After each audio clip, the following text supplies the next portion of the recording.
रात का समय था। बस अड्डे पर सिर्फ एक पुरानी लाल रंग की बस खड़ी थी जिसके ऊपर लिखा था शिवपुर 28 किलोमीटर। हवा में ठंडक थी, चारों तरफ सन्नाटा। एक एक करके लोग अपने अपने घर लौट चुके थे। बस का ड्राइवर रमेश यादव बस के बोनट पर बैठकर बीड़ी पी रहा था। कंडक्टर गोपी बार बार घड़ी देख रहा था। भाई आज भी कोई नहीं आया तो क्या बस खाली जाएगी? गोपी ने कहा।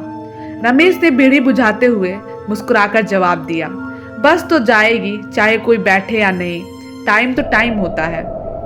इतने में एक लड़की भागते हुए बस अड्डे पर दाखिल हुई। सफेद सूट, गले में दुपट्टा और हाथ में पुराना बैग। भैया शिवपुर जाएगी ना? उसने हाफते हुए पूछा। हाँ बेटिया बैठ जाओ, आखिरी बस है, रमेश ने कहा और इंजन स्टार्ट कर दी। बस धीरे धीरे सुनसान सड़क पर निकल पड़ी। चारों तरफ अंधेरा, दूर दूर तक कोई इंसान नहीं, सिर्फ बस की हेडलाइट की रोशनी और झिंगुर की आवाजें। थोड़ी देर बाद गोपी ने लड़की से पूछा, तुम इतनी देर में कहाँ से आ रही हो? लड़की ने मुस्कुराकर कहा, मेरा नाम सोनम है, कॉलेज से लौट रही थी, रास्ता छूट गया इसलिए लेट हो गई। बस में सिर्फ वही 3 लोग थे, रमेश, गोपी और सोनम। थोड़ी देर में गोपी ने देखा बस के पीछे वाली सीट पर कोई परछाई झलकी। रमेश भाई, कोई और बैठा है क्या पीछे? नहीं कोई नहीं, रमेश ने रियल मिरर में देखा, सीट खाली थी।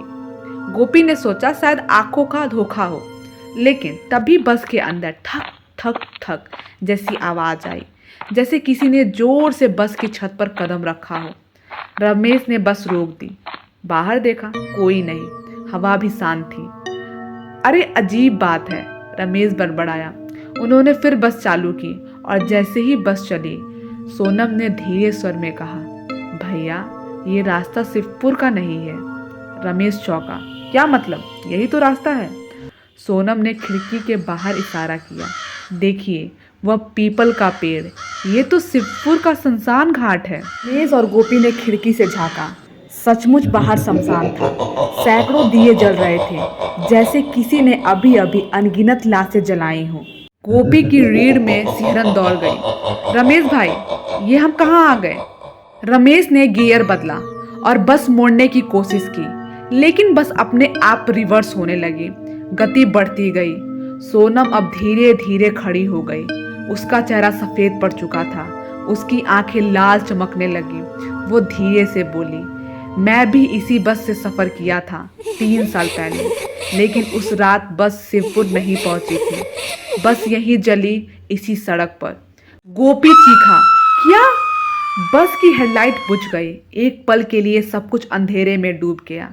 सुबह जब पुलिस पहुंची तो सड़क के किनारे बस का मलबा पड़ा था, जली हुई टेढ़ी मेढ़ी। अंदर से 2 जली हुई लाशें मिली, एक ड्राइवर की थी, एक कंडक्टर की थी।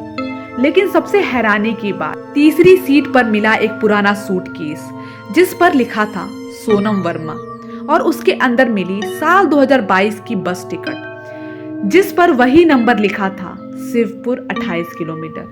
कहते हैं आज भी जो लोग देर रात शिवपुर की सड़कों से गुजरते हैं, कभी न कभी पुरानी लाल बस दिखती है जिसकी खिड़कियों से एक लड़की हाथ हिलाती है और कहती है, बस में बैठो ना भैया, शिवपुर चलना है।